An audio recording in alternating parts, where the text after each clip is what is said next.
టాటరా classic రెటినాలకు world class treatment ఇప్పుడు మన భీరంగూడలో అమెరికన్ లేజర్ ఐ హాస్పిటల్స్.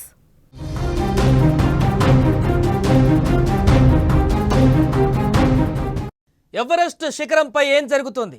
ఒకేసారి 1000 మందికి పైగా పర్వతారోహకులు అక్కడ చిక్కులో పడ్డారు. అక్కడ తాజా పరిస్థితి నేపథ్యంలో ప్రాణభయంతో అక్కడ కొట్టుమిట్టాడుతున్నారు. ప్రపంచంలోనే ఎత్తైనటువంటి శిఖరమైన ఎవరెస్టుపై వాతావరణం ఒక్కసారిగా మారిపోయింది. ఇప్పుడు టిబెట్ వైపున సంభవించినటువంటి భారీ మంచు తుఫాను కారణంగా దాదాపు 1000 మంది పర్వతారోహకులు పర్వతం పైన చిక్కుకుపోయారు.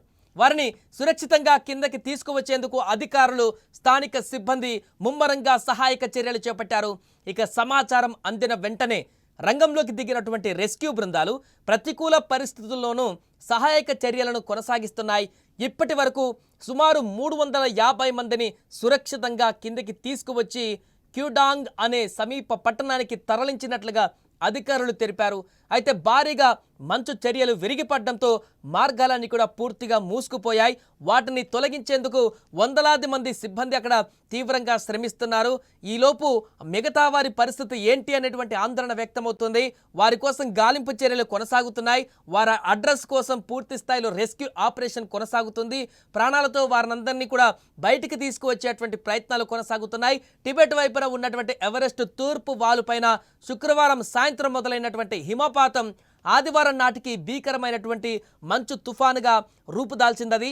ప్రస్తుతం చైనాలో జాతీయ సెలవులు కొనసాగుతుండటంతో ఎవరెస్ట్ను అధిరోహించేందుకు పెద్ద సంఖ్యలో పర్వతారోహకులు కూడా అక్కడికి చేరుకున్నారు. దీంతో భారీ సంఖ్యలో ఎవరెస్ట్ పైకి పర్వతారోహకులు చేరుకున్నారు. ఈ నేపథ్యంలోనే అక్కడ నెలకొన్నటువంటి తాజా పరిస్థితి వారిని తీవ్ర భయాందోళనకు గురిచేసింది. వారిని సేఫ్గా మరలా వెనక్కి తీసుకురావడానికి ప్రయత్నాలు కొనసాగుతున్నాయి. దీంతో అక్కడ కొంత ఆందోళన అయితే నెలకొంది. మిగతా ఎవరైతే వెళ్ళిపోయారో అక్కడికి పర్వతారోహకులు, వారికి సంబంధించిన కుటుంబ సభ్యులు కూడా ఇప్పుడు ఆందోళన వ్యక్తం చేస్తున్నారు. మా వారు సేఫ్గా తిరిగి వస్తే చాలు అంటూ కూడా వారు ఆందోళన వ్యక్తం చేస్తున్నటువంటి పరిస్థితి నెలకొంది. ఏదేమైనా కూడా ఇలాంటి పర్వతారోహకులు మాత్రం ఇలాంటి పరిస్థితి ఎప్పుడు కూడా ఎదుర్కోలేదంటూ కూడా చెప్తున్నారు. ఇదే సమయంలో తుఫాను విరుచుకుపడడంతో వారంతా కూడా క్యాంపు సైట్లలో చిక్కుకుపోయినట్లుగా తెలుస్తుంది. పర్వతం పైన చిక్కుకున్న వారు తీవ్రమైనటువంటి చలితో ఇబ్బందులు పడుతున్నారు. వీరిలో కొందరు ఇప్పటికే హైపోథెర్మియా బారిన పడినట్లుగా కూడా సహాయక బృందాలు వెల్లడించాయి. పరిస్థితి తీవ్రతను గమనించినటువంటి అధికారులు శనివారం నుంచే ఎవరెస్ట్ పైకి వెళ్లేందుకు కొత్తగా అనుమతులు ఇవ్వడానికి కూడా వెంటనే అనుమతులను తాత్కాలికంగా నిలిపివేశారు. సాధారణంగా అక్టోబర్ నెలలో ఈ ప్రాంతంలో వాతావరణం కఠినంగా ఉంటుందని కూడా నిపుణులు పేర్కొంటున్నారు.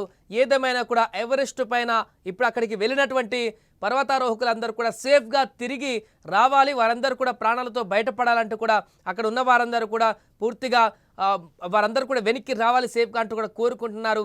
సహాయక చర్యలు ముమ్మరంగా కొనసాగుతున్నాయి. కానీ అక్కడ పరిస్థితులు ఏర్పడినటువంటి భయంకరమైనటువంటి హిమపాతము, అక్కడ కొనసాగుతున్నటువంటి పూర్తి హిమపాతంతో వచ్చినటువంటి కొండ చర్యలు ఏ రకంగా విరిగిపడతాయో ఆ రకంగా హిమపాతాలు కూడా విరిగిపడుతుంటాయి. ఈ నేపథ్యంలో చాలా ప్రమాదాలు అక్కడ జరుగుతుంటాయి. కాబట్టి రెస్క్యూ సిబ్బందిగా కూడా కొంత ఆటంకం ఏర్పడుతున్నట్టుగా తెలుస్తుంది. సో మిగతా వారందరినీ కూడా రెస్క్యూ చేస్తున్నారు. వారందరూ కూడా బయటకు వచ్చేటువంటి అవకాశం ఉంది. సో దాంట్లో కొంతమంది అనారోగ్యానికి గురవుతున్న దృశ్యాలు కూడా కనిపిస్తున్నాయి. సో వీరందరూ కూడా ఎప్పటి వరకు సేఫ్ ప్లేస్ చేరుకుంటారో లేదా అనేది కూడా మనం కూడా వేచి చూడాలి.